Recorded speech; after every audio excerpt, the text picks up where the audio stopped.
Good morning, everyone. Tenny, I think we can probably go ahead and get started. I'll continue to admit people.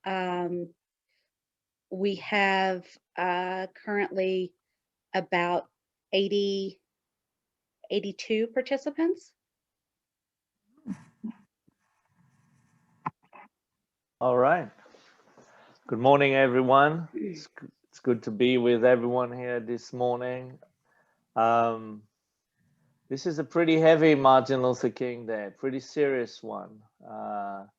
This has been quite a year, like it hasn't been in a few decades, probably. Our society has been reeling, and we had a pandemic, we had economic challenges, calls for justice in our society around Black Lives Matter and policing and larger issues in society. And then an unprecedented overtaking of our capital just 10 days ago, an inauguration on Wednesday that is less about American tradition now and is more about securing the capital with military. So a day of reflecting on nonviolence is probably quite a fortunate thing for all of us practitioners. And there's doubt whether nonviolence can do anything these days. But I was just reading today the Washington Post, a piece on nonviolence, and really, a lot of us are confused about what's the power of love, as opposed to a lot of people saying sincerity. The argument goes, following King, that sincerity is expressed through violence. And, well, then the answer is more violence is more sincerity. Whereas if you choose nonviolence, which is about love and converting your opponents, more love, which is more sincerity, does not cause more damage. So today we'll have a chance to look at some of the work of the Institute, ask some questions about nonviolence. It's a small taste. I always want to remind that for all of us at the Institute, none of us is nonviolent. We're all trying to practice on this journey and support each other, and with all our friends that are here today. And that really it's a lifelong quest, but we believe in the long term for this society and this planet, it is a very important way to live and try and live. So I'm going to hand it over to Chris Patterson, my colleague. Thank you, Tenny, and welcome everybody. So this is the 2021 Mlk Celebration from the Institute for Nonviolence, right? So we're happy to be able to do this. There's a lot of exciting things that we're going to see and that are going to happen today. So we'll talk a little bit about the triple evils that we see in society, so much of what Tenny just spoke about. We'll have an overview of nonviolence and the work and how it impacts, the communities that we serve. For those who are maybe new to the organization, our organization serves 4 communities. So that would be Austin, West Garfield Park, Back of the Yards, and now Brighton Park. So we've got a presence in each one of those communities, doing outreach, victim service, case management. Obviously, you'll hear a lot about our nonviolence work from our nonviolence training team, community organizing. And then there's a touch of policy, right? Because we think that in the spirit of Dr. King and the work that we're trying to do, that addressing the root cause of why violence is happening, why injustices are happening, is just as important as helping the people we help on a day-to-day basis. Again, we'll speak about the triple evils. I think that will bring clarity to a lot of, what is going on, right? And so I think, as 2020 came to a close for us, it was an exceptional year because it left many of us scratching our head and figuring out or being exposed to so much of what is wrong in communities. And I think that, once we have a good grasp of the triple evils, that will, that creates the foundation for going forward and solution problem solving. We'll talk a little bit about, you'll hear from Corinne Jameson, who's our program manager for victim service and case management, workforce development, about that work that we're doing, on the ground work that is helping so many people who are trapped in those cycles of violence.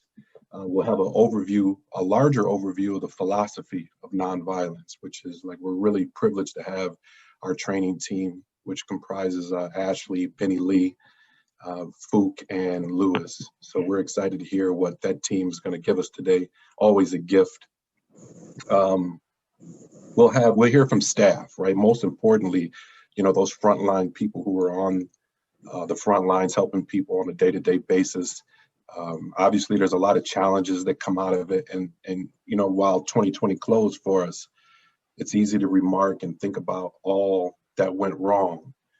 But, you know, for the Institute for Nonviolence, what we want to celebrate is the perseverance, the relentless engagement, the spirit of mentorship that we learned from people like the Reverend Dr. Martin Luther King, right? And so we don't want to walk away from that year being completely dark, right? We want to say and shine light on the hope and some of the encouragement that we have for 2021 that's going to be better than it was last year, definitely.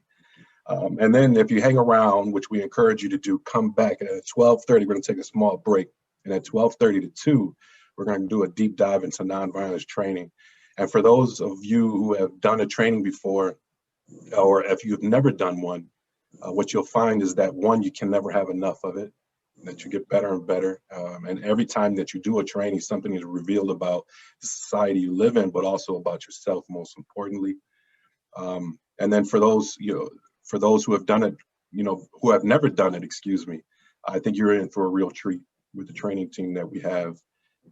It's going to open up doors, and windows to your soul, right? So today none of that could have been possible without the Reverend Dr. Martin Luther King, the legacy he had, and the example he set for us. So, if we can strive for 2021 to just live and try to do a portion of what Reverend Dr. Martin Luther King did, I think we're going to change the city of Chicago together. So I thank you for coming.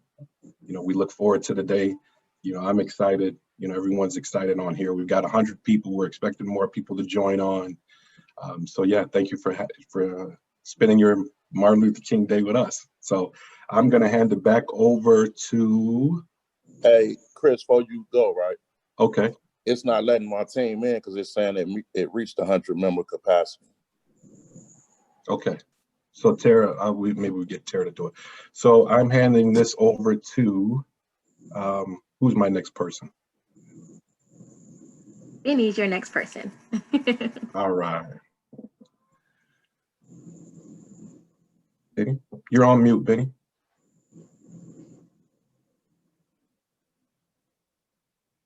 Okay, good morning. How's everyone?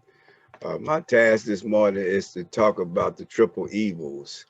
The triple evils is something Martin Luther could believe that as long as they exist, we'll never have a beloved community. We can't move toward a beloved community. We're going to always have violence. We're going to always have crime. And those triple evils are racism, poverty, and militarism.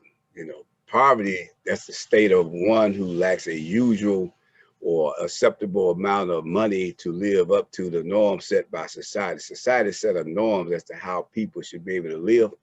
And if a person can't live up to those norms, then they find themselves in poverty.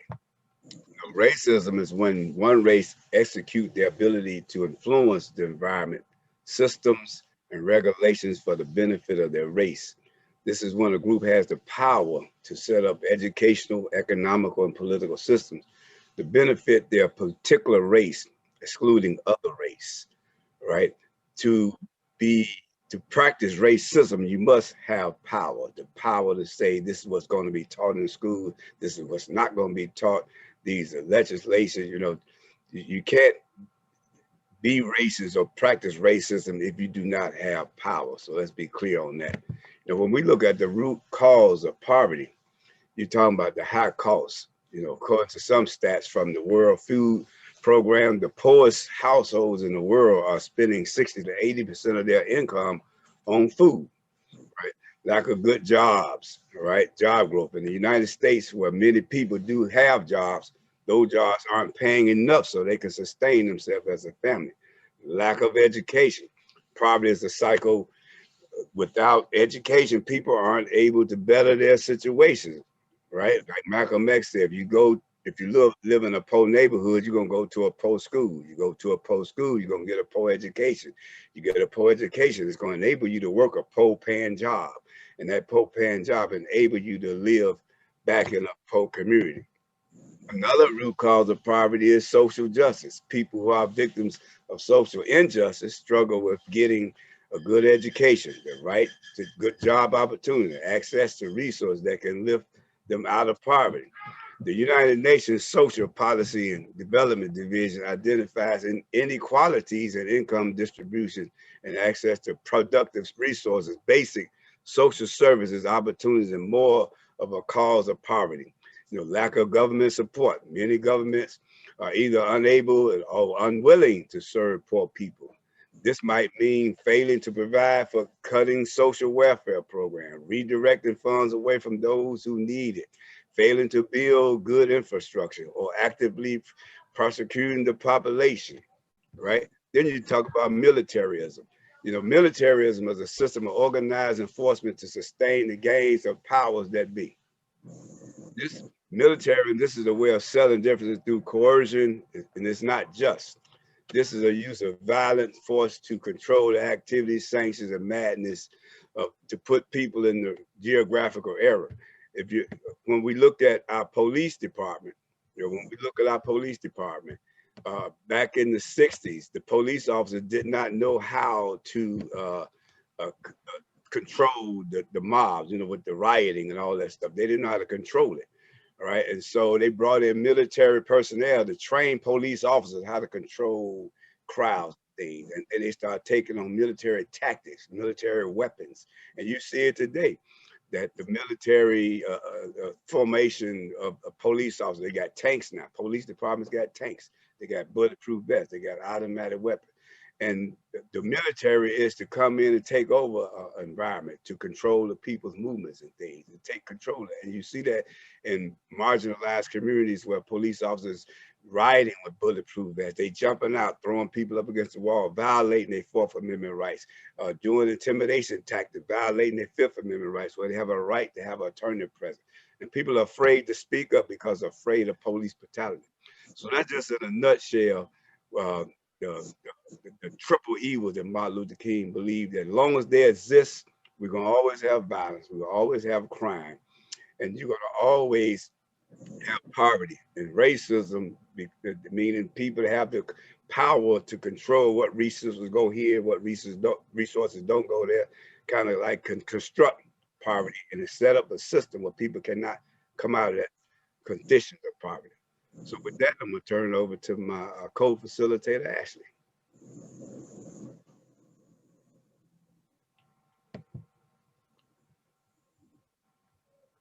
Alrighty, thanks, Benny. I had to come off mute there. Alrighty, so of course there is a response to what Benny just shared with us here, and that response is the beloved community. And so in short, the beloved community is this global vision in which all people look at one another as brothers and sisters. There is this understanding that you are not just my neighbor, you're not just someone that I work with, you're not just someone that I live in the same building with. No, you are my brother, you are my sister. And within this relationship, this brotherhood and this sisterhood, we have what is deemed as the wealth of the earth, which we'll get off into a little bit later here. But in this brotherhood and sisterhood, there's something that's important that we know. Now, Dr. King, it's a reason why he decided to compare us or compare the beloved community to the relationship of siblings, because there's just certain things that you are just not going to tolerate within that sibling relationship. There's certain things you're just not going to let happen to your brother, your sister. And those things are the very same things that we as brothers and sisters of the beloved community do not want to allow in our relationship. And those things are things such as poverty, hunger, homelessness, racism, and all forms of discrimination. And then we also have this understanding that this relationship does not just span out to those we frequent often, communities we live in, communities we work with, people that we know and that we have a close proximity relationship. No, this relationship spans even internationally, and it holds us accountable even as we settle international disputes. Why? Because we have this understanding that we are brothers and we are sisters. Okay, so let's go ahead and get off into that phrase, the wealth of the earth, that I mentioned here.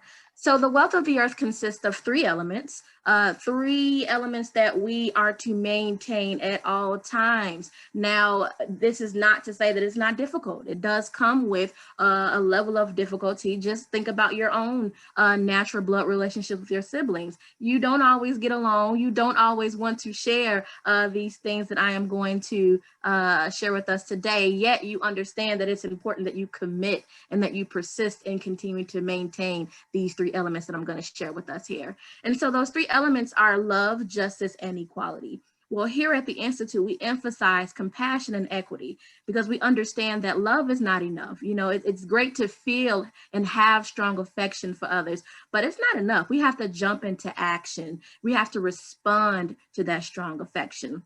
And then equality is also not enough. You know, we have to, let's go way back with Brown versus Board of Education. Yeah, that was built upon, you know, originally, well, no, Plessy versus Ferguson being separate yet equal. Come on, the reality is that it wasn't equal. So we don't emphasize equality. We emphasize fairness concerning all, okay? And so a little bit more in terms of the beloved community here, there is a practical side. Before I reveal those responsibilities here, I want to emphasize here that there is a holistic component that goes into nonviolence. There is a tending to that nature. There's a curving of that nature, but there's also something practically that we can get off into. And if you join us in our training after this, we'll get to introduce that will and the skill to nonviolence. But as it pertains to the beloved community, here is a practical, something tangible that you can do when you're building this beloved community. Now, it consists of 4 responsibilities: educate, sustain, console, and celebrate. And it's carried out on 3 levels.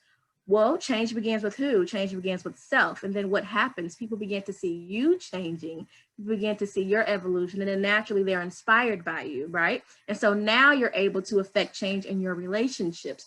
Well, the change doesn't just stop there. Now you're able to actually affect change in the community. And so my hope is that you all are able to join us a little bit later so that we can really dive into what it looks like to build the beloved community.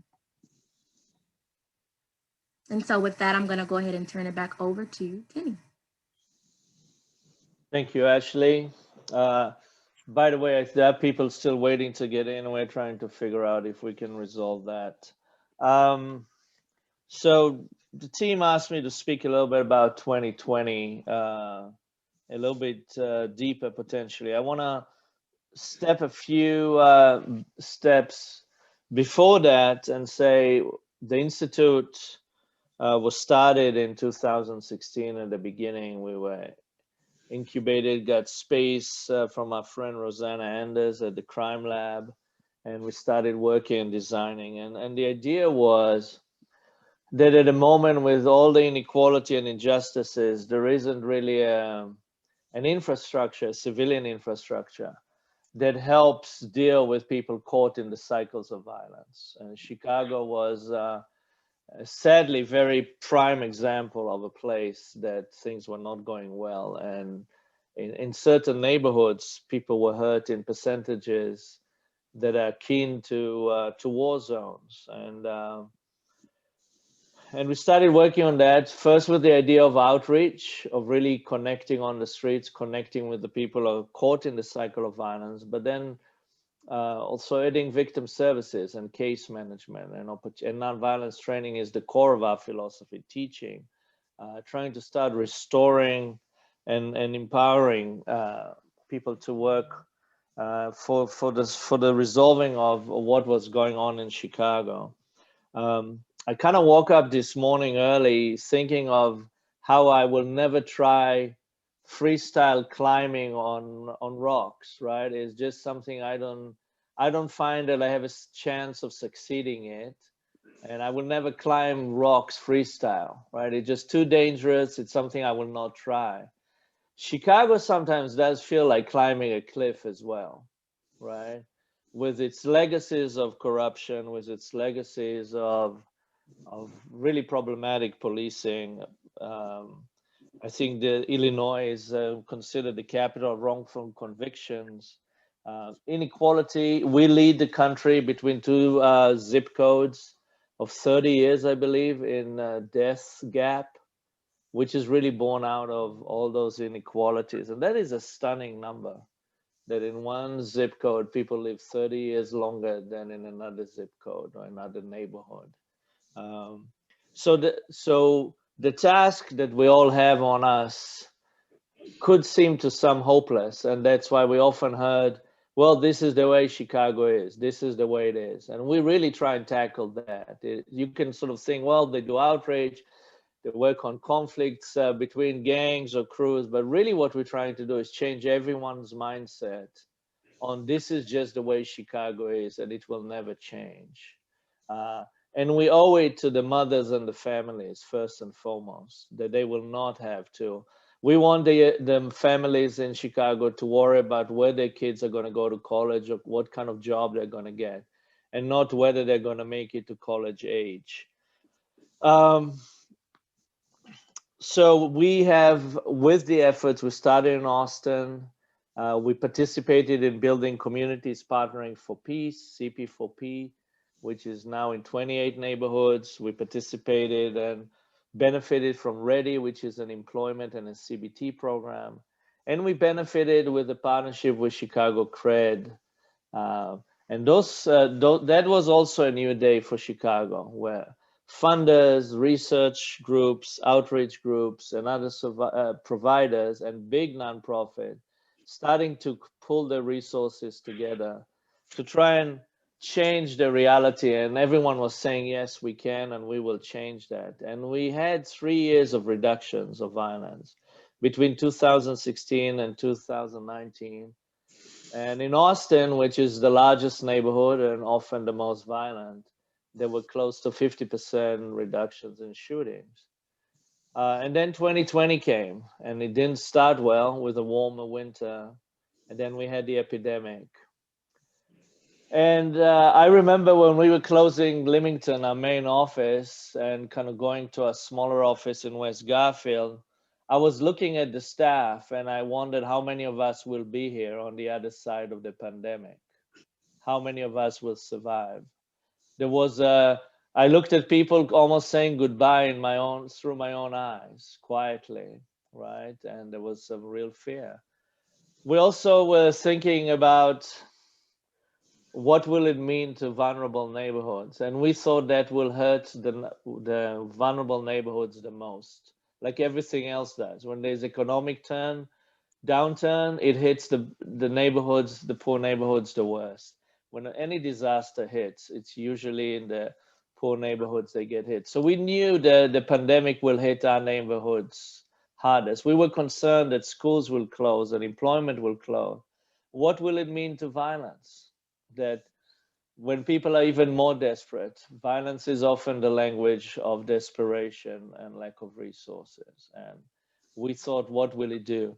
And one day, standing outside on Leamington, as we were considering closing it, I got a phone call from Liz Dozier. She asked if we could use boxes of food. And Sam and Chris were standing not far from me. And I asked them, what do you guys think? We were not in the food distribution business. And immediately they said yes. So I didn't have to think about a decision. They made a decision for us. And it turned out to be quite a wonderful thing that throughout the pandemic, we were unloading through generosity of others, boxes of food and distributing it to our participants and in our neighborhoods. And the need is unbelievable. And And really there was such, Chris was asking the staff, you know, you could choose to work from home virtually. Many of you have pre-existing conditions, and people didn't take him up on it. They wanted to work. They said, no, we signed up, our job is already dangerous. And this is just another added risk, but our community needs us. And the first few months, it was kind of eerie. We could see outreach workers, victim advocates, and the police out in the neighborhood, but there was little else. And it really was a change, as many of you, all of us know, where it didn't pass anyone in our world. And violence started to climb, and it started to climb when we started talking to our friends around the country, and they saw similar things. And that was disheartening, obviously, right? You have limited access. You cannot go into the hospitals. Some of the programming is closed. The schools are closed. There's less of services around, less of interactions. And outreach and victim services and our teams, case managers, kept connecting, kept trying to keep things together. Income sank. Some of our young people that in the last few years were put into jobs, that left the streets, were back on the streets. They lost their jobs with the pandemic. I think that we end this year, and then you had, obviously, I skipped a major part. We had the killing of George Floyd, and we knew it's coming to Chicago, and few teams of us went downtown on a Saturday. I think it was a Saturday or a Sunday, following the killing, and helped both to be a buffer, keep things going, as both to support peaceful demonstration, but also calm down when there was inflammation between law enforcement and between demonstrators. There was different groups everywhere, and I'll always remember Tyree and Chris and others, and some of our flip participants standing in between and really making sure. There were situations that were potentially very, very bloody, and they managed to both save lives of law enforcement, of journalists, of demonstrators, pull them out when conflicts were erupting. But we left the city like at 10 at night. There were police cars burning downtown. It was quite apocalyptic, and Chris and I drove to the neighborhoods, and it looked calm. But that was not to be the next day. And the next day, on a Sunday, in West Garfield, it erupted in a big way. And the following few weeks, our teams and our partners, CP4P, Ready, every outreach worker in the city worked on avoiding a conflict between Latino and African Americans groups as well. There was some hard feelings about how the neighborhoods, which parts were kept safe and which not. And it actually brought people together closer through the work of outreach and others. And it was a beautiful thing to see. And I kind of say, we don't like to use gangs in our language, but young people on the Latino crews in the city apologized for their own racism within 2 or 3 days of this erupting, which is faster than our society took ownership on its own racism. And that was something to behold. And one of the gatherings together was at a park overlooking Cook County Jail. Law enforcement was staying in the background on the streets. And it was quite amazing to see the camaraderie and the unity and the love, and also the admittance of some of the young men from Latino origin, apologizing and communicating with African-American brothers. The year continues. I think there's some exhaustion in all of us. And now we also face it, and we had the election, and that was more stress, and we have a president that kept putting fuel on fire. So everywhere you turn, it's just draining of your energies. And luckily, we do have nonviolence and each other. I want to say one more thing. David Brooks wrote a piece in the New York Times maybe 3 weeks ago, the trainings don't work. What works is if you keep enforcing it with how you live together and breaking barriers. And I think the work of the Institute and CP4P and Ready and CRED and others, blending us together, reminding us of our humanities, and then we see each other and we're close to each other, is the solution. This is where training then gives a sort of a framework and a mindset. And there's no, really, if we just rely on training, or we do just a Martin Luther King, or we bring a diversity training to a corporation or university for 2 hours, that is as good as nothing, right? It is, we gotta choose to live together. And at the moment, as we know, our city and our country is so segregated. And finally, on those, and I'm a lover of democracy. I immigrated to the United States. My parents escaped communism in World War II. I'm very angry at what's happening in Washington. But I'm reminded that just as we believe in second chances for young people who are involved in violence, as we believe in second chances for law enforcement who maybe didn't see the light in terms of how they treat people they're supposed to serve, we got to extend the same love, and it is within nonviolence, that we should reach out to those who are angry, not forgive, and people should be held accountable to what they did, because our democracy was very much put at risk, and it still is at risk. But that goes hand in hand with reaching out and building bridges, and we need to do a better job of that. I want to dedicate also today's training to Dante Taylor Barksdale. He was the leader of Safe Streets in Baltimore, someone who changed his life, was a colleague in our field. Many around the country knew him. And yesterday morning at 11, church time on Sunday, he was killed in Baltimore. He was shot 7 times. The leader of the outreach program in Baltimore. And it's suitable that that I would like to just dedicate a shout out to him and to his work. This work is never safe, but it's beautiful work, and other people will carry his work. And I'm handing it back to you, Ashley. Thanks, Kenny. We're going to actually pass it to Corinne. Good morning, everyone. My name is Corinne. I'm one of the program managers over at Imbc. Today, I just wanted to give a quick 5-minute overview of the programs that I manage and some of the things that we're doing to support our population of providing direct service to our victims, secondary victims, and just individuals within the community. So I'll start off with the victim service program. I've been here for now 7 months, and the things that I have seen that we mainly focus on. Can you guys all hear me? But a nod? Okay, I just wanted to check and say, all right, no. Our main 2 focuses around mental support with our victim service program and also financial.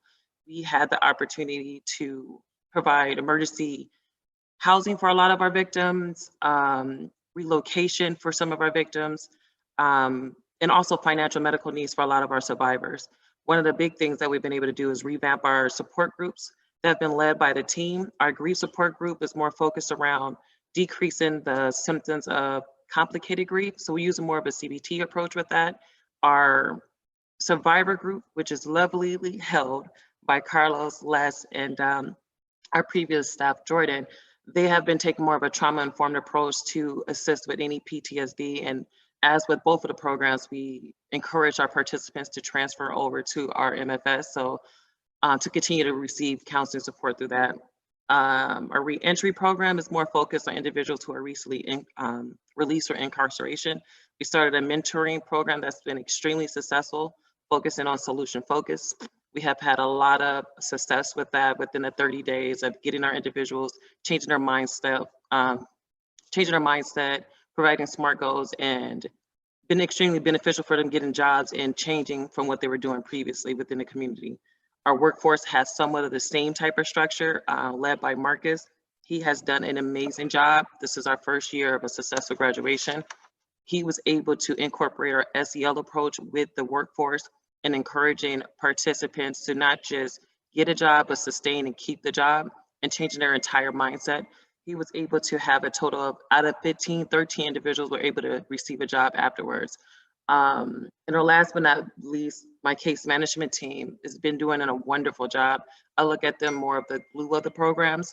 They have been extremely helpful with both outreach and victim service, providing more of the direct needs of participants, such as delivering clothes, food, even going to some of the funeral homes, providing clothes and support to individuals who have lost their loved ones. They're also doing a restructuring of a 90-day approach, providing motivational, strength-based, and helping individuals get to their goals, realistic goals. It's one thing to get a job, but a job is not for everyone. So they're also encouraging individuals to look into ownership, entrepreneurship, things of that sort. And I think those are all the programs. That's about 4, right? Yeah, I think that's about a wrap. Okay, in 5 minutes. So overall, these programs is definitely helping first the victims, secondary victims, and also members of the community. And I'll pass it back to Ashley. Thanks, Corinne. So we've expressed and shared the ways in which we as an agency have built the beloved community. If you all were following me, I shared that there are 4 different responsibilities that go into building the beloved community. That's educate, sustain, console, and celebrate. And so I want to just kind of open the floor to invite you all to share, how have you been building the beloved community in your own individual ways? And also, we're really big on safe spaces, and we take it very seriously. When we find an opportunity to educate, we educate. When we have an opportunity to sustain, console, celebrate, we take it. And this is that opportunity. So we want to open the floor and just allow you all to share, how have you been building the beloved community? And allow us to celebrate you, allow us to console you. Share with us, how have you been impacted by what's been going on as of late? The social unrest that's going on, just the pandemic in itself. And so we just want to go ahead and open the floor now, and feel free to raise your hand. That'll help us kind of minimize too much interference there, but just go ahead and raise your hands, guys. And then once your name has been called, please feel free to come off mute and just share with us, okay?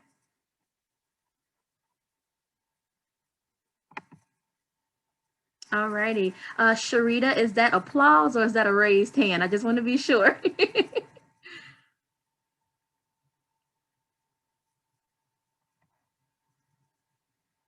Go ahead and come off mute for me, Sharita. It's a raise. Oh, okay, awesome. Hi, everyone. My name is Sharita, and I have been impacted by gun violence. And the way that I give back is by helping other mothers. I reach out to other mothers by offering them encouraging words and other advice that I found that have been helpful for me through my grieving and also my my growth. I've been a participant of the Institute for Nonviolence since October of 2016. And it's been a very good opportunity to say, but an unfortunate one to say, considering, you know, how I came to be a participant through the loss of my son. But I've helped build bridges through Austin and as well as Oak Park, because I'm an Oak Park resident, but my son was killed in Austin. So I've helped build a lot of bridges between Oak Park and Austin. And I just do my best to comfort mothers. And if, let's say, if it's a mother that one of my sons knew, I'm making my business to try to console them and talk to them and meet them and just show them that, to let them see that it is a beginning. It may look like it's the end, but I've been through a lot. And once I tell my story and people see how much that I've been through, seriously, they see like, okay, maybe I can get through this. And I also co-facilitate the grief support group at the Institute for Nonviolence. Awesome. So that helps a lot too. So, And that's every Saturday, you guys, just for those who didn't know. yeah, from 1 Wow. to 2. So that's how I give back to the community. It's beautiful. We celebrate you, Sharita. Thank you so much for Thank you. Thank you. Kailan, hopefully I'm not pronouncing that incorrectly. Is that correct? Awesome. Go ahead and share with us. Thank you, Ashley. It's totally okay, though. Totally okay. My name is Kylan Hooks. I answer to any pronoun said with respect. I'm the Director of Safety for Howard Brown Health in Chicagoland. And some of you might recognize that we've opened sites in the Austin neighborhood this year. We've opened sites in back of the yards 2 years ago, and in Inglewood about 4 or 5 years ago. So why that's really important is that these are communities that we're talking about that have been under-resourced, that have had lack of access to quality health care. Know that there are so many things that tie into that lack of access, but racism and violence, right, are public health crises. Yes. They're public health issues. And so one of the things that we've most recently done is I head up our safety team, which is our brand of security, but we are not armed, we are not uniformed, we don't walk in replicating systems of harm and violence. Folks in these communities have already been subjected to over the course of time.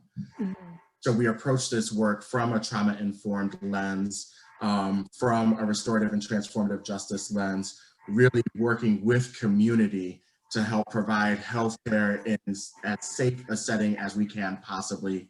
And with that, one of the things that we do to build community is work with partners such as yourselves, such as New Life Centers, to make certain that we're not only taking care of our clinical sites, but reaching out to community members to help provide wrap services like food security, like access to supplies that may be needed for just basic living.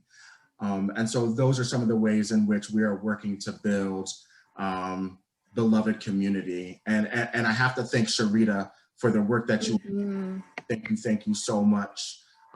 Just invaluable work. Can't enough about it. And all of you over at IMVC. So thank you. No, thank you so much for sharing that. Christian, I see your hand, sir. Please share with us. Thank you, Ashley. Thank you, everybody.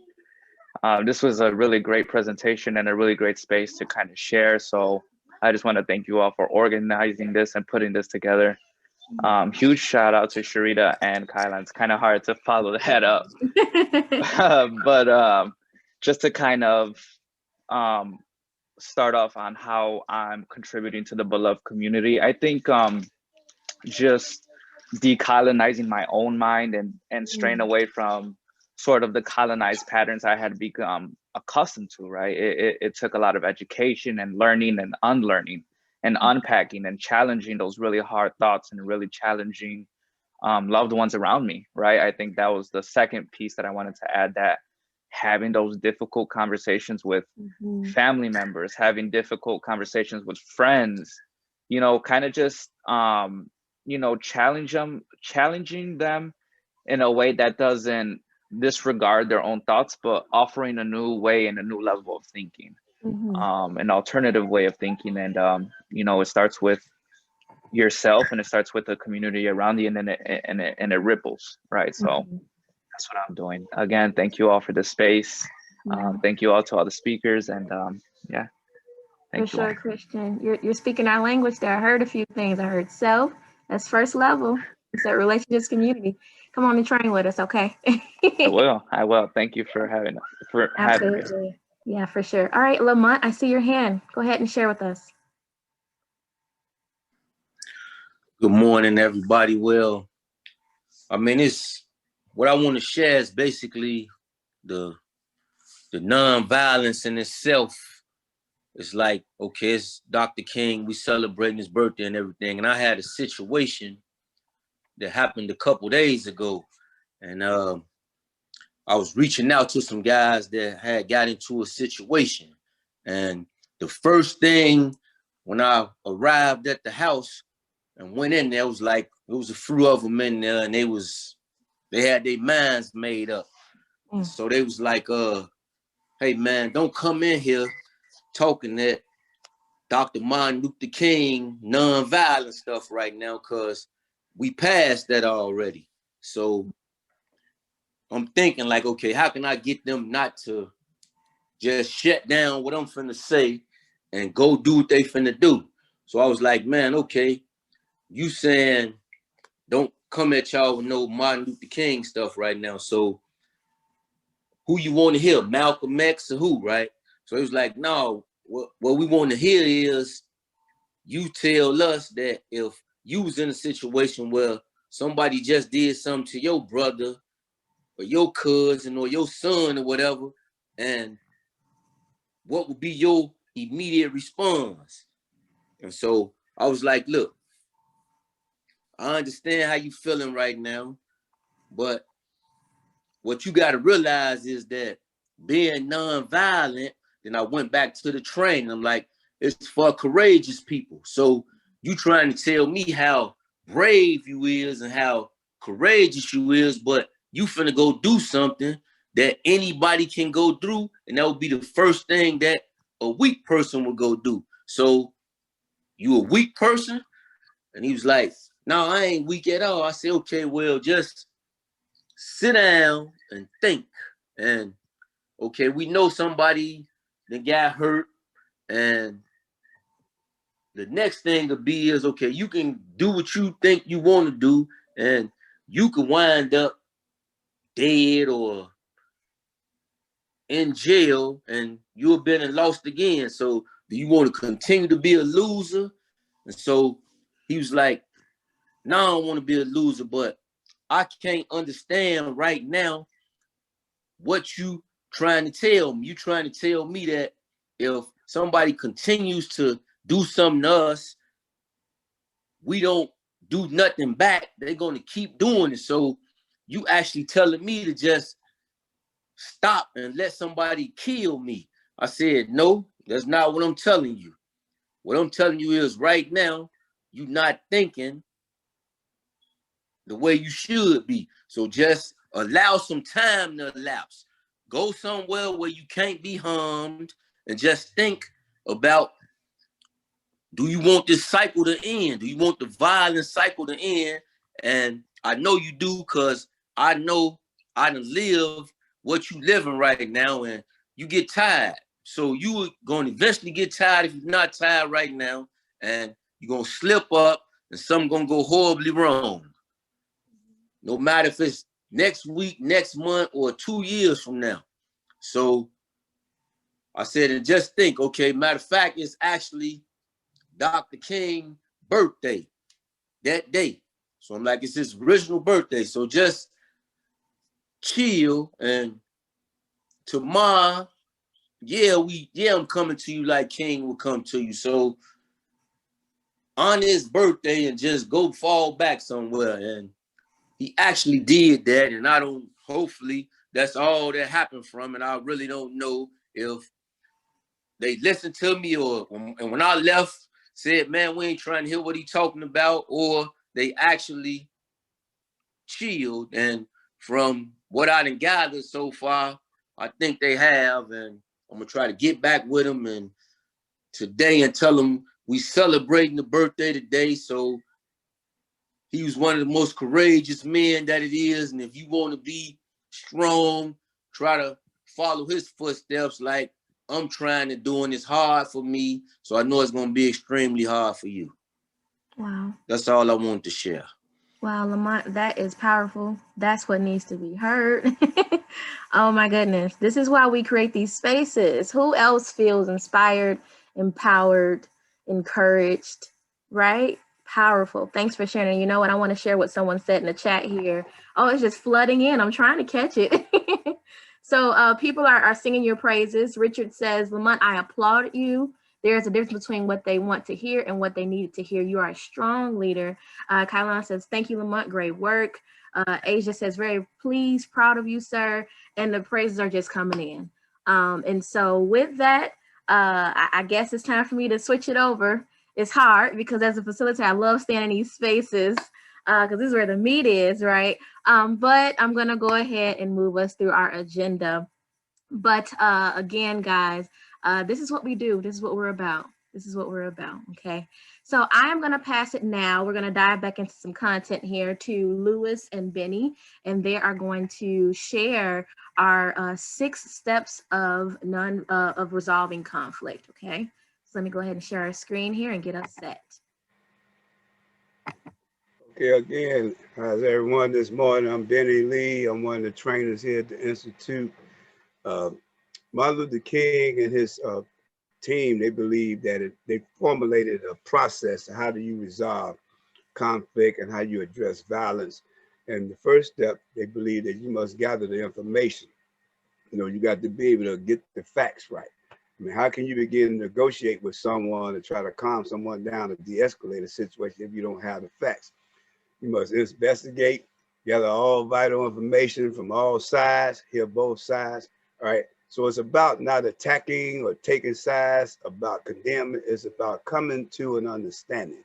Because sometimes the party that's the most aggressive or the perpetrator, if they hear something, right, for a fact, right, it might cause it back. The good example, we had a young brother in Austin ready to gun down a little brother. They part of different street organizations because he believed that the brother was responsible for his brother being in jail. And then when he confronted the brother in a setting, we brought him in. The brother in the setting said, hey, you know, your mother named so-and-so, your brother's in division, da-da-da. The brother didn't even know that about his brother. He said, man, I've been going to see your brother, and your mother asked me to follow up with you. So now the brother ready to gun his brother down by some hearsay because he didn't have the facts. But because we had the facts, we was able to share that with the brother, and that shut that brother down from the attitude want to do something to that brother. The second step is to share the information, raise awareness. You know, Martin Luther King case, he gathered facts about Jim Crow and how the Jim Crow laws was a direct violation of federal laws, also the direct violation of people's constitutional rights. So he got those facts. So now he had to raise awareness, he had to educate, not just the people involved, he had to educate Bull Connor, he had to educate Governor Wallace, he had to educate President Kennedy, their role, how they not shutting us down. So in our case today, when we talking about de-escalating or addressing violent, potential violent situation, we got to have the facts about raising awareness, educate. And the third step is pretty much you becoming committed. So to do this work, like one of the principals said, nonviolence is a way of life for courageous people, not cowards. That means you got to have the courage to step in there and be committed, right? Part of the commitment to follow a situation through is one, you committed to being nonviolent, right? I mean, I done had a situation where I done walked in gas station, young brothers blocking the door, look at me like, who you think you are? And it stir up an old gangster in me. You know, I done been in it, right? And it stir up something in me. It make me want to like slap one of them, all that crazy stuff. But if I'm committed to nonviolence, I gotta accept that form of suffering right there and then process it. I can't be thinking about the next time I come here, what's gonna happen if that happened again. I gotta rethink that. I gotta share with somebody. Give me what I need to deal with these situations over and over and over, because they're not going anywhere. Confrontation, harassment is not going anywhere. But the thing is, get my facts together, share that fact, educate even with the brother on the street, and then be committed to follow this through. Those are the first 3 steps of nonviolence. So what we're gonna do is turn this over to Lewis. He's gonna share the last 3 steps of nonviolence, 4th, 5th, and 6th. Thank you, Benny. Good morning, everybody, and happy Martin Luther King Jr. Day. So step 4, right? Negotiate with dignity for all. Okay, how this looks like so Benny talked about the first 3 steps, and it's usually done. Okay, let's get these people on to the table. Let's talk about it, right? How does that go about? You know what? This is where you have to use a little bit of your intuition, your own methods. You could be funny, you could use grace, just to bring the people to the table. Because I think from all the other ones, this is one of the hardest ones, to try to tell somebody like cool your head, right? bring it to the table, and let's discuss it. You don't lose anything by just discussing, right? Let's talk about who wronged you and can it be fixed, right? And sometimes people go to the people that are they're more familiar with, yet, and you know, that's my friend, he's gonna look out for me. But I think in this situation, it's more about looking into the positive and giving everybody a share shake on how they should walk away. Can you walk away with everything you want? Probably not. But if you walk away feeling that you got a fair shake and that it's going to work out, I think this is the goal that we're trying to achieve. Step 5, if negotiations fail, take appropriate direct action and then negotiate again. How does this look like? You know, sometimes, you know, you walk in, you see the person, and you say, okay, let's get it in, you know, or it says something and you know what, it just, I thought I could do this, but I can't, you know, like, nah, I have too much pain still inside that I can't really deal with it. Or maybe there's details that say, you know what, this is not what you discussed. This is not what we're going to talk about, right? So somewhere there's probably a miscommunication that we have to go back to, right? So if we can, we could start back to step 1, right? See where we fail, and then try to come back and say, you know what, this is what we got to lose, right? Or you could give them a different scenario to say, okay, what happens if it doesn't work out, right? What's going to be the solution? And I think Lamont made a good example.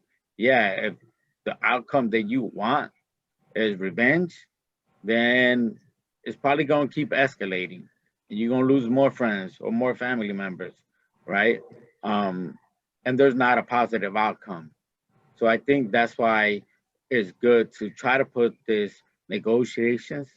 So if they don't fail, that we could, even if they do, we could always go back and try to negotiate.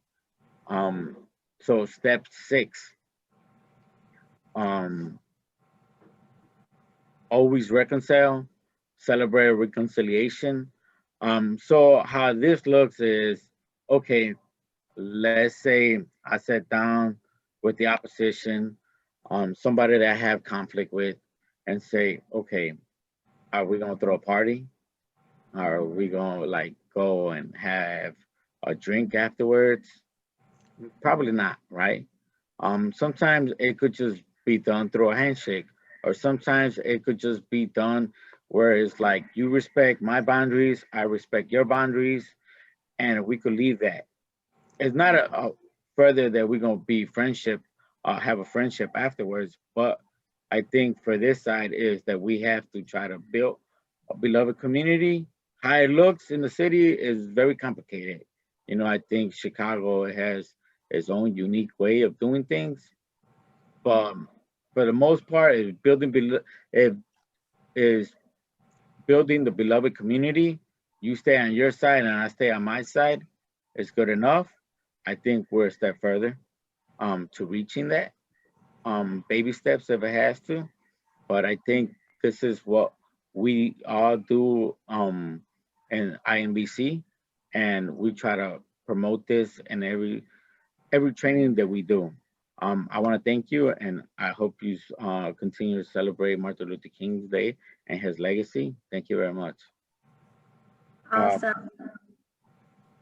Thanks so much, Lewis and Benny, for giving us just a foretaste of the 6 steps of nonviolence when resolving conflict.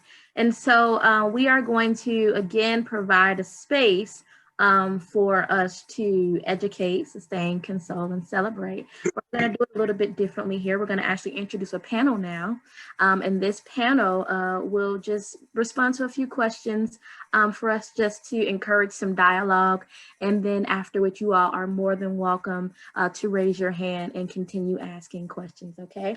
And so I am going to introduce our panel for the space now. Is Corinne, Carlos, Tyree, Najee, and Ashaki. And so hopefully everyone was able to make it on. We have a huge crowd of people. So hopefully those names are present. And I am going to go ahead and ask the first question, okay? So the first question for our superheroes here is, why do we refer to it as the dual pandemic? Why do we refer to it as a dual pandemic? I'm going to actually ask Corinne to kick us off with a response. For myself, the only thing I can think of is the dual pandemic is just what's going on now in the world with the whole COVID. It's always been, as Benny Lee mentioned earlier, when it comes with poverty and violence, it's kind of coming together hand to hand. But there's now an unconscious violence, such as the COVID, and it's being passed around a lot through our African American community. So for myself, I would think it would be called a dual pandemic because it's now something that can be controlled, but it's not. And a lot of our people are losing their lives. Yeah, for sure. Thanks for that, Corinne. Carlos, would you like to chime in there? I think it's the same thing, piggybacking from what I'm learning, gun violence and poverty. And especially if you look at people with that are getting the victims of gun violence, you don't really see too many people that are not so-called, that are not poor, getting shot and killed. You know, you're noticing this pandemic is happening in these areas like West Garfield, even East Garfield, back of the yards, all these areas that us and our partners are serving. You're noticing that gun violence and poverty go hand in hand. Just look at the neighborhoods. Just look at the neighborhoods now. All these empty lots, boarded up buildings, closed down schools and stores, and you know, and then we still have so many people suffering through this. Yes, for sure. Thanks for that, Carlos. Tyree, can you chime in for us? Oh, did we lose him? Sorry about that, Ashley. No worries. But I think it's to piggyback off what Carlos said. It's basically the same. It's the same thing. It's never just one thing that's creating this big problem that we have. There's always a multitude of things, and it's a perfect storm. And then add on with the COVID-19 and the pandemic, it's like, man, it took everybody by storm, but it did show a lot of strength and resolve in people that otherwise probably wouldn't even had to show it, or wanted to show it, that they had that side in them. Absolutely. Thanks for sharing, Tyree. Najee, is it possible I could chime in? I wanted to. Yeah, for sure. Go ahead, Carlos, and then Najee, I want to pass it to you. It goes to show how Benny Lee keeps discussing on how we have to educate people on the root causes. You know, a lot of people don't see it that way. They don't see the bigger picture, that what's causing us to be violent towards one another. You know, right. Excellent point, Carlos. Which again, put the disclaimer out there. Join us for our nonviolence training because we do tap into the root causes. All right, so I want to pass it to Najee for you to go ahead and respond as well. Hello, everyone. I'm pretty much the same.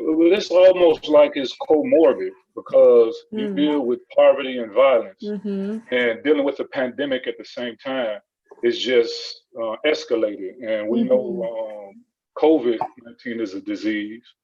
Violence is a disease. You just have to interrupt this violence, and that's what we're doing here at the Institute. We're interrupting the violence, we're interrupting with the COVID, and we also interrupting with poverty, because if you don't deal with poverty, that leaves open more violence and disease to spread, rather. Yep, absolutely. Thanks for that. And so let's go ahead and go to our next question here. How do you specifically build the beloved community in your role here at IMVC? Okay, so Corinne, we're going to take it back to you. How do you specifically build the beloved community in your role here at the agency? For myself, I think it's a combination of both my personal experience and also my education. For a lot of individuals who know but don't know, I am born in South Central Los Angeles and raised in Compton, California. My story is a lot of the same stories as individuals who we're currently providing support from. I just wasn't blessed with an Institute for Nonviolence when I was going through my struggles.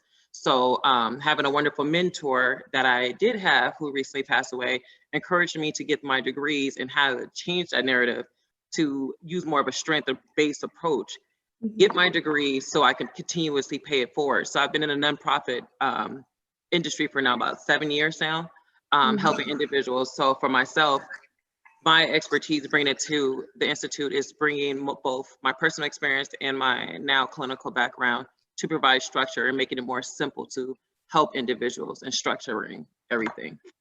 Absolutely. Thanks so much for sharing. And the Institute is absolutely blessed to have you a part of the team. Thanks for sharing, Corinne.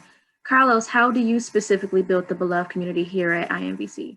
So me personally, since I'm a victim advocate, and so it's obvious that my duty is to try to serve people that have been victims of gun violence, even deceased family members.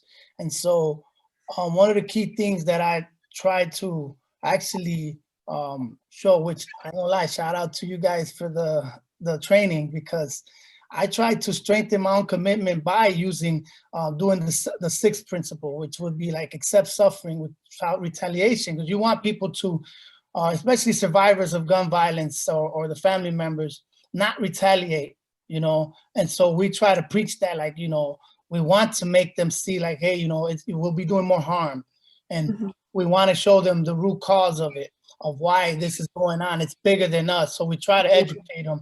And what we've been trying to do lately, we just kicked off the survivors group, so we keep on adding to it, and in the survivor group, we try to open up the door for that with some of the people that speak that have been, suffered gun violence. We got from a 19-year-old to a 50-year-old victim of gun violence that have been there, so they could each kind of like nitpick at one another's story and fill each other out. So that's what we try to provide, healing through all that. The commitment that's all, strengthening the commitment is all that. So, I mean, there's so much. You're gonna hear Tyree, outreach, how outreach has a big key in this. So it all fits hand in hand. Yeah, for sure. And with that, Tyree, we are going to actually pass it to you and have you share with us, how do you specifically build the beloved community in your role here? First, I want to give the shouts and the praise to the Institute, because without them, I wouldn't be able to do what I'm doing. And the first step the Institute did with me was educate. And the first thing I try and do with my participants or with the community is educate, because I found that once a person know better, they can't go back doing the ignorant stuff. Once they know better, they got to do better. It go hand in hand. And like I said before, there's a lot of different voids. So the Institute, we interrupt the violence and we try and get them to show them that it's a different way. And me personally, I'm a walking, living testament of it. So when I'm talking to my participants of the community, what I'm saying is so authentic that they have I don't want to say another choice, but they have no way around of not hearing or not understanding, because my story is their story. And then to add on the covert, and like one of the other brothers saying, poverty, just to see a person, to educate them about covert, COVID-19, washing your hands, covering your mouth, something that we're supposed to do already, but to put a twist on the poverty, what if they ain't got the disinfectant stuff to clean? Right. So now we got to attack that. So now it's like, so we try and fill so many different voids, and then to pass out food and to see our authentic smile, because now they know where their dinner coming from. Like they didn't know where it was coming from at first. Or to talk to one of these little brothers and to see that, man, I may just be that uncle or that dude on the corner that I turned up a 40 ounce, but when I talk to you, you understand, because I'm right here living it with you. You don't judge me for what I'm out here doing, but listen to what I'm saying. So to feel them type of voice and to see it on their faces, and to know that it's real work and it's really being done, whether it's being highlighted or not. I mean, that's everything. Yeah, for sure, Tyree. Thanks for that. Najee, can we hear from you? Well, how do I build? Well, I had the passion. I have structure, but it was outside of the IMVC. So I internalized the IMVC standards which is the principles and the 6 steps. And once I really started to understand that, that's my role within the community. I was on ready outreach, and I'm reentry case manager. So I use the steps and the principles as a guide. And I'm not saying it's easy, because it's a few of them I still deal with, but I'm at a better place than a lot of those little guys or older guys or women that's out there now. So that's how I just internalize the principles and the steps, so they can see, like, this is what you do. And they see this. When they see me, that's what they see, because they know what I've talked about when it comes to the principles or the steps. And I don't just tell them, I just slide it in there as we talk. They don't even know they're getting the principles. They don't know that. They don't know they're getting the steps to nonviolence. They don't even know it. They just hear it, because a lot of times if you tell them, man, there's 6 principles of nonviolence, hey, wait a minute, so I just give it to them another way. Yeah, for sure. You lead by example. I love it. Okay, so now I want to go ahead and move to our next question. So our next question is, which of the 6 principles of nonviolence encourages you when things get tough in the work that you do? Okay, so I'm gonna give you a second there to think about it. Which of the 6 principles give you that extra push when things are getting a little tough, when you're in the thick of it? Okay, so I'm gonna pass it to Corinne first. Yes, ma'am, I'm coming to you first. I feel like these are some trick questions in here. I feel like Tenny wrote them out, but no worries. I'm gonna say number 5, avoid inner violence of the spirit as well as outward physical violence. When you do it, yes, Lord. I say that to say, for myself, I mean, I come from the streets, and a lot of people know some people know my story. I used to do a lot of my communication with my hands, and I continuously learned as I got older with age, and getting different experiences, my education, and having positive mentors, that there's a different way to respond to people and how to behave and how to act when dealing with conflict. However, that is still a part of me as well, because I've been one way much longer than I have been this new way. So definitely, number 5 is definitely one of my principles that I keep dearly to myself. Awesome. Thank you, Tenny, for the question. We will not tell who wrote those questions. All right, so Carlos, let's hear from you. Which principle gives you that extra push when things are getting a little tough in the work? Well, one thing I think everyone here has in common, we have 2 things in common, really, in reality. We all suffered, some form or some way we suffered. Yeah. And seeing everybody here, we know that we're survivors of suffering. So that's something that we have in common. And so a lot of times I'm always thinking about number 4, accepting suffering. But at the same time, what would encourage me, though, would be number 3, where you're talking about attacking the forces of evil, not the person doing it, seeing the bigger picture, applying that. And so I would go with number 3 there, so that I could really push on my favorite, will be number 4. Yeah, for sure. Najee, what about you? Which principle is your go-to? Well, my favorite one is avoid. avoid the inner violence of the spirit. And that one, but Corinne already spoken, but I got to. That one is just something that, because it's been so many times that I've been in situations with just being around family or friends at certain times, and they're often a lot of different things, and you want to just grab them and tell them, what's wrong with you? You stupid. But you just can't talk to people like that out of anger or frustration. And it's just disrespectful. So I try to deal with it in a way that they can understand. And I try to speak and be more of an example, because I can say what I want, but people watch your actions. You know, I listen to what people say, but I watch what you do. So that's what I try to do. I you know, to avoid the inner spirit violence. That one is something else, and our physical violence, which is not something I'm pretty good at that. I learned that somewhere else because you'll get punished very quickly.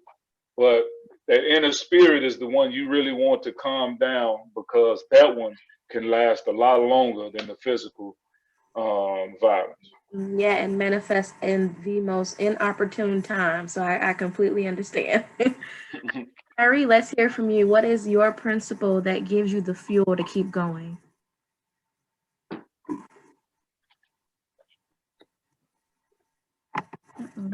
Did we lose you, Tyree? No, I'm sorry, Ash. No, it's like what the speaker said before me.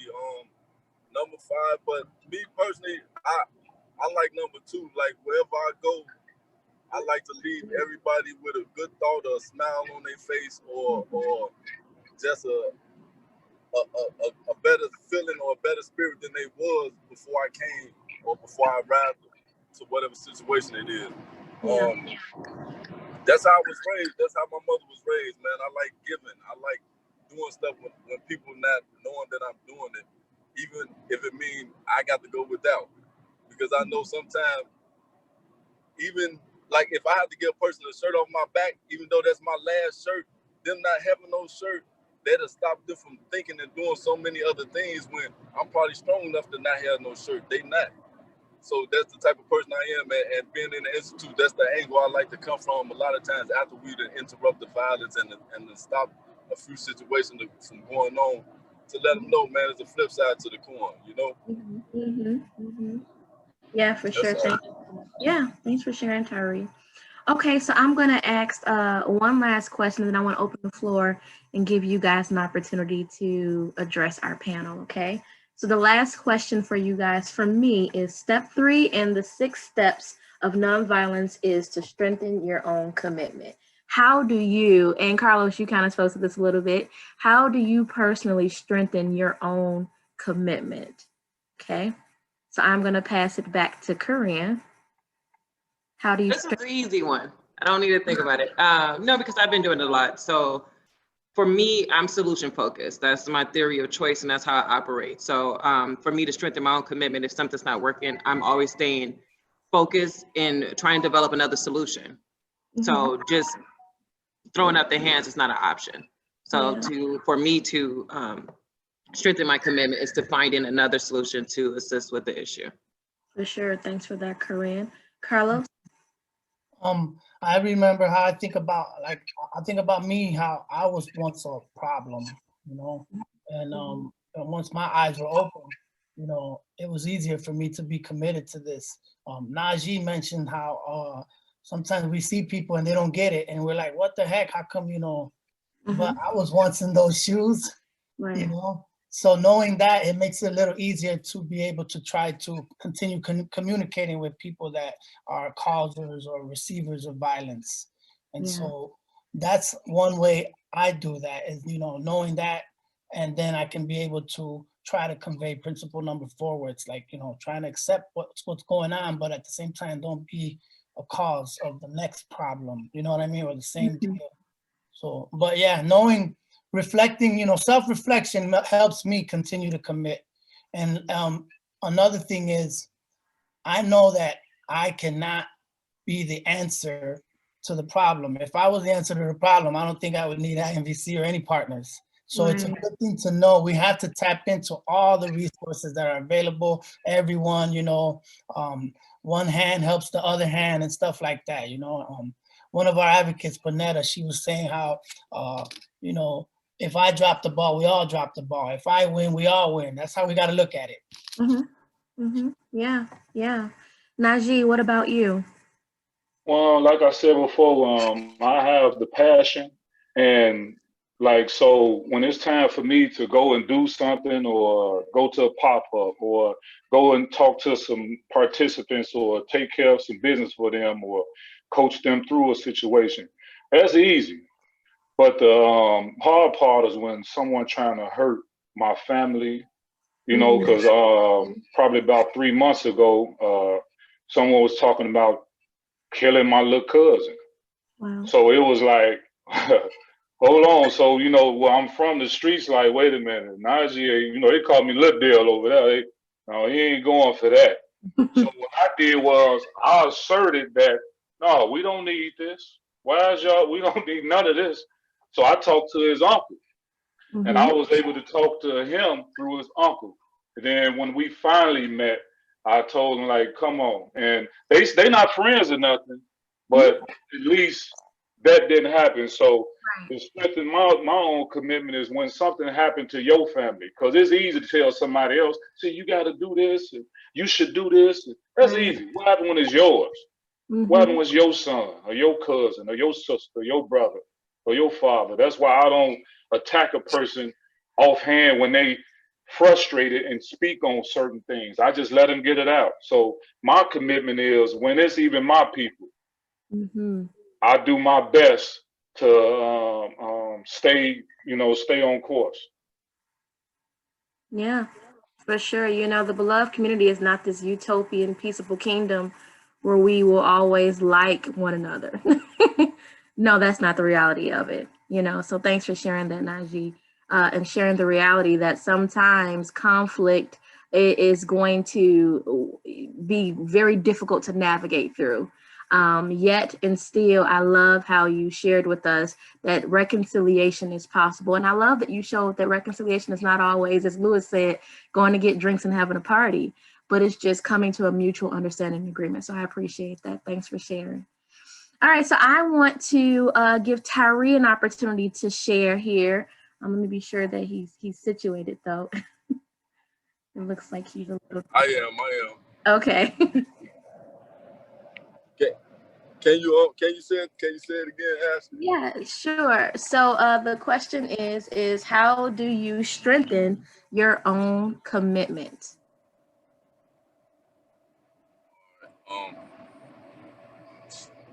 Like everybody else said, everything I'm gonna say gonna sound cliche, okay. But it's like my story. If I got a few minutes, is a brother that was out there like since I was 10 or 11 in the madness with me, and he the first one put a book in my hand in the course of being in the madness. Now years later, it wouldn't dawn on me. I didn't take heed then, but what he put in my hand, I learned and I used it. But through the course of our trials and tribulations, it bring our road and our paths doing the same work. And when my path crossed his, he threw the rope down and allowed me to climb up and to keep doing it. And he never gave up on me. So when I'm out there and I see these little brothers, man, and sometimes it's just to not give up on them, just to the consistency. You know, no matter how like what I'm just saying now, to touch on lightly, it's years in the making. But for them, it could be months or weeks or just a few days. You know, something that's not norm for them, you make it their norm. So, and when I think about that, that's what keeps me going. That's what keeps me going, because shit, somebody got to. Yeah, for sure. Thanks for that, Tyree. You know, spoiler alert for any of those who will attend our training, if not today, but another time, we ask a question: who can we exclude from the beloved community? And the answer is only yourself. You can't exclude other people. You can only choose to not participate. So thanks for that, Tyree, of sharing how it is incredibly important that we not give up and that we not exclude people from the beloved community. We may have to shift the dynamic. The dynamic of the relationship may change, right? But we are not at liberty to exclude anyone but ourselves from the beloved community. So thanks to the panel for sharing so far. Those are my questions, but now I want to go ahead and open up the room for you all to go ahead and ask any questions. As we've been doing, please raise your hand and then your name will be called, and feel free to go ahead and blast off. Tara, I see that you're waving at me, so I'm assuming you have something. I have a question that was texted to me anonymously. So I want to ask this of our panel. Can someone please explain how patience plays a role when you're working with participants?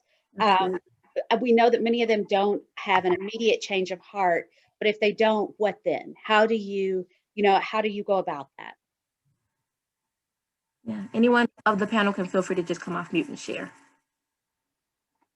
Well, I'll say that this Najee again. Well, I'll first say that what I do is I try to remember I was in their shoes, and I try to remember that that's just a part of human nature when it comes to learning patience.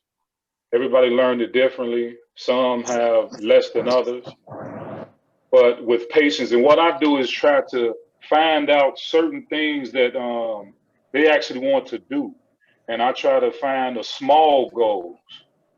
I try to get small goals, even if it's just a driver's license. T.D. remember this. And the guy that he helped 2 years ago, still doing good now. Got his own car, got him a place. Beautiful. And because of Tenny's generosity, when I asked him about it, he entrusted in me with this guy.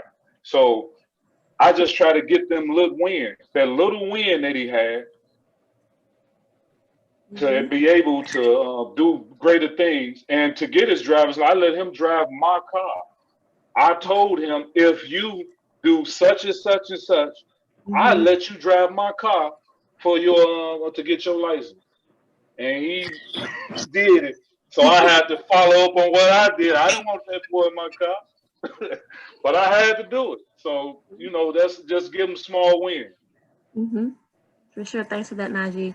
Chris, was that applause or a raised hand? Well, I know I wasn't part of the panel, so it was a raised hand, but I can wait my turn. No, go ahead. Go ahead.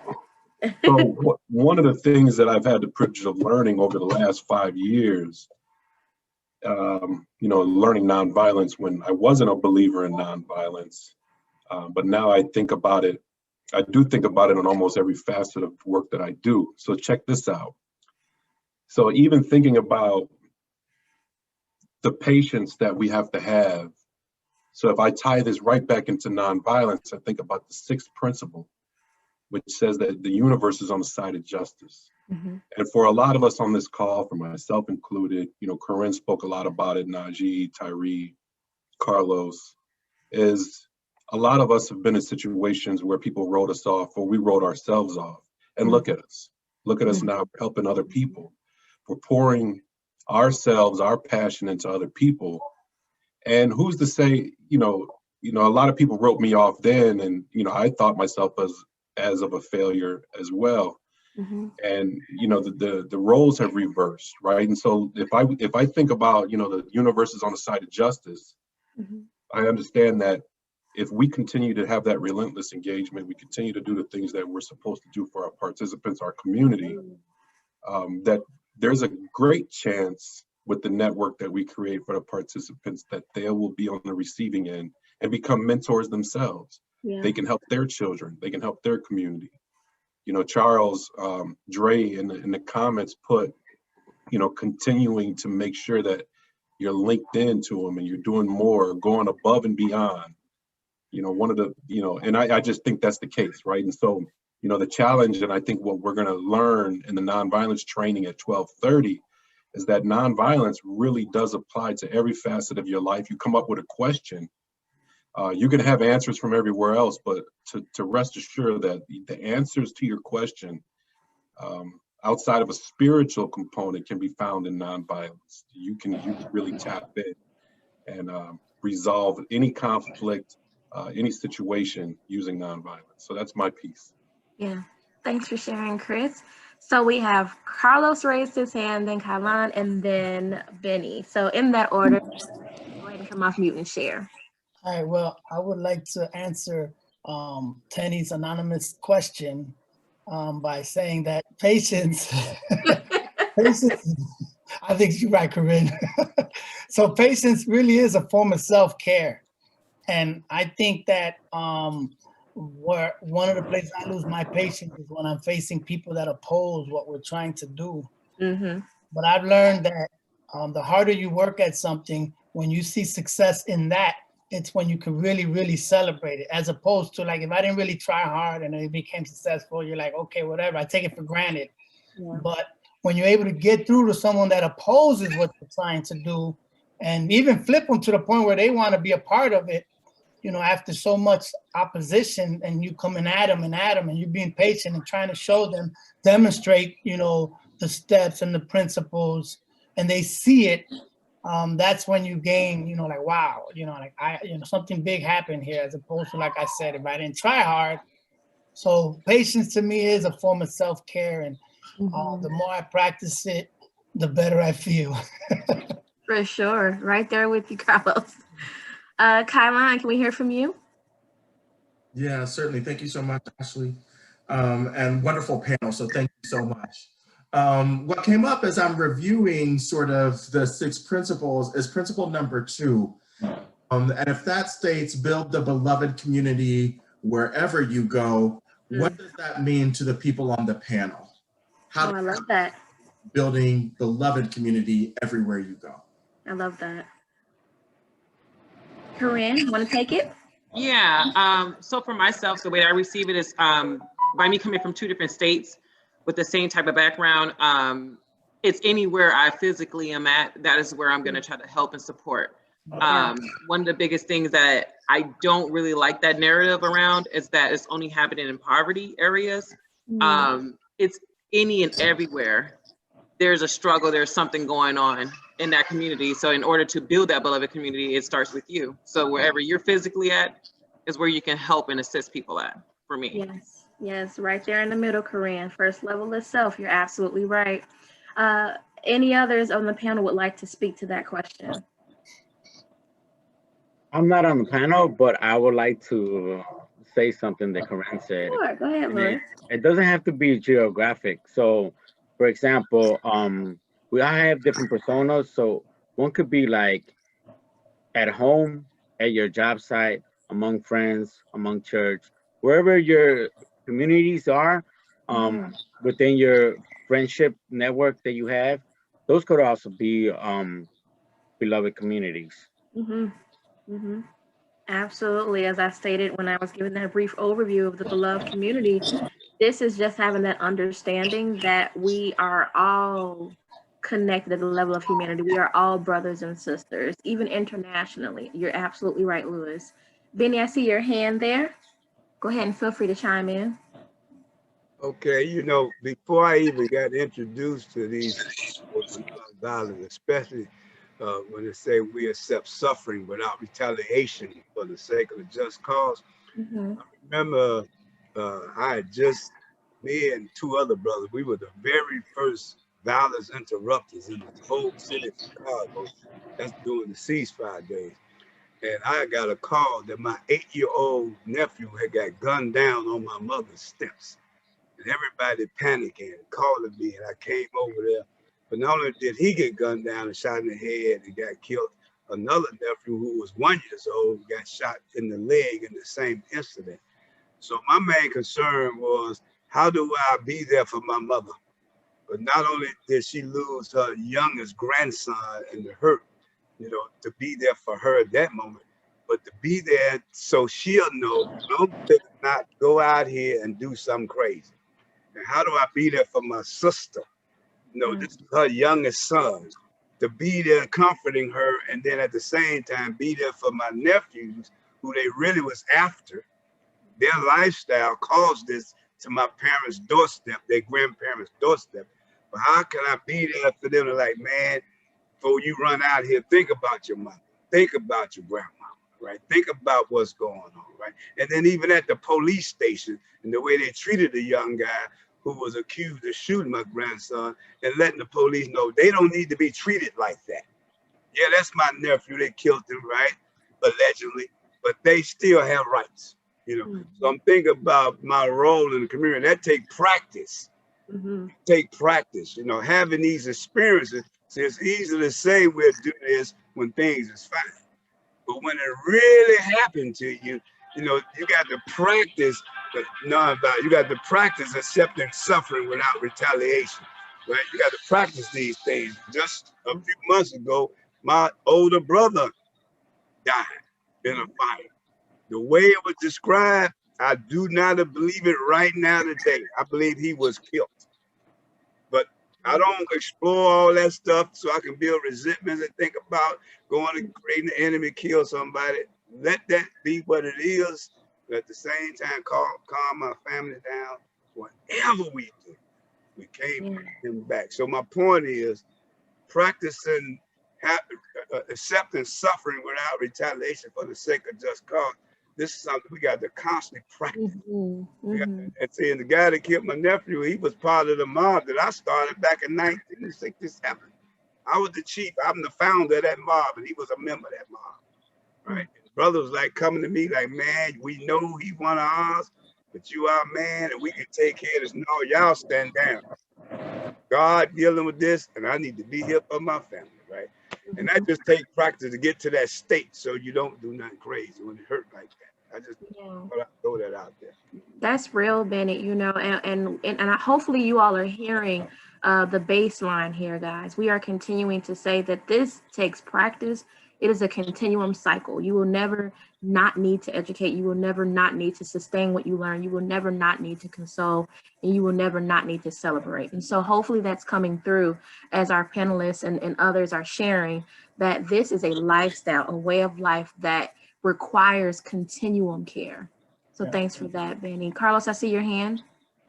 Yeah, so I think one thing about trying to build a beloved community with other communities, we like to try to, I always try to like to build the bridge, bridge the gap between the two, so that, somehow, some way, because you look at it, I can see people like, I'm going to use you, Tara, you're from Kentucky or Kansas, two different areas, two different environments, and look at the bridge, how the gap is filled. We got her all the way over here, you know what I mean? And so there's a lot of people that are even on this on this Zoom chat from different cultures, different environments. And if we could bridge the gap and then to some form of understanding, then everyone's going to want to help everyone, Yeah, for sure. Well, the time is now 11:41, so I just want to address the panel and all those who shared and just celebrate you all. That's what we're all about, right? Those 4 responsibilities. Just want to celebrate you all and the work that you do. But I also want to leave you with this, guys. They very well may be the superheroes that are on display right now in this space, but you all are all superheroes. You all have your capes on, and you are all needed in building this beloved community. And with that, I'm going to go ahead and pass it over to Janet, who is going to take us to our next part. Hi, everyone. Thank you for joining us.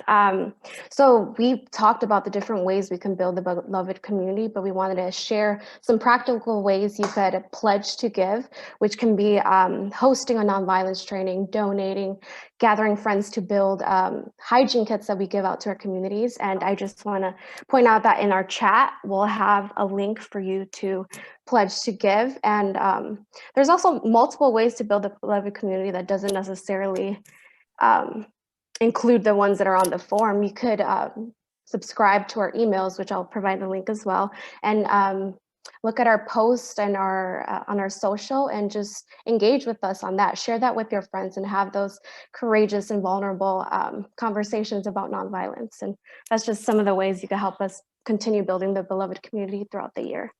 So yeah, check out the chat and you'll see some links. Thank you. Awesome. Thanks, Janet. Tara, did you need to add anything else before we shift to open for questions?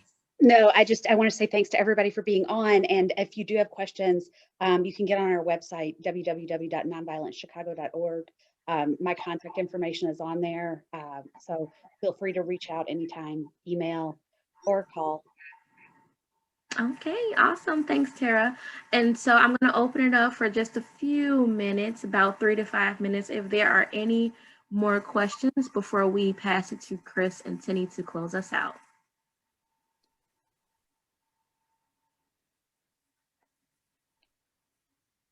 All righty, I see that there are no questions. And so with that, again, thank you all so much for joining us. Hopefully you can go and take a quick 30-minute break and then join us back here at 12:30. But I am going to pass it now to Chris and Tinny to close us out. Okay, thank you again. And so what a rich conversation. But it's not done. This is just part 1 of 2.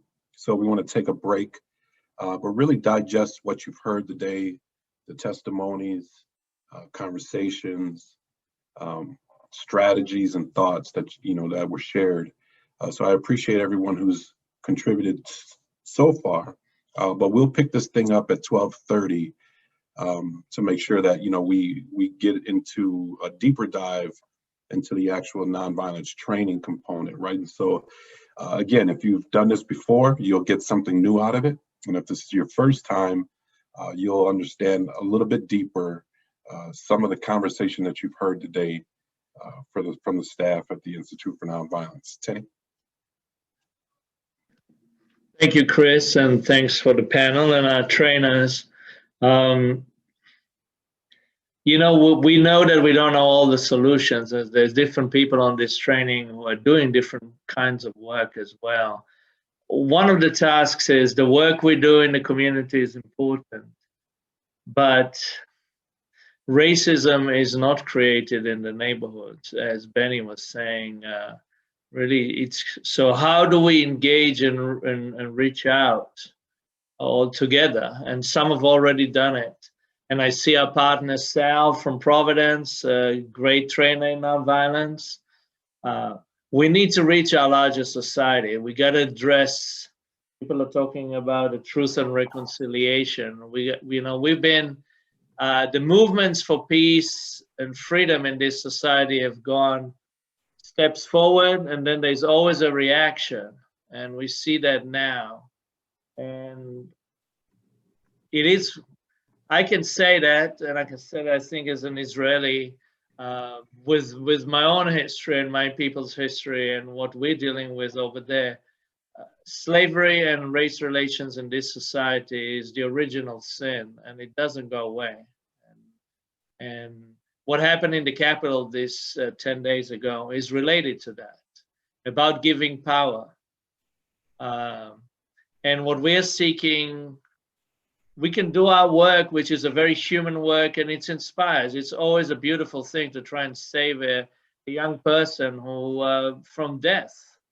There's definitely a heroic part to it, but it's also really crazy to do what we do. We shouldn't be doing it in the richest country in the world, right?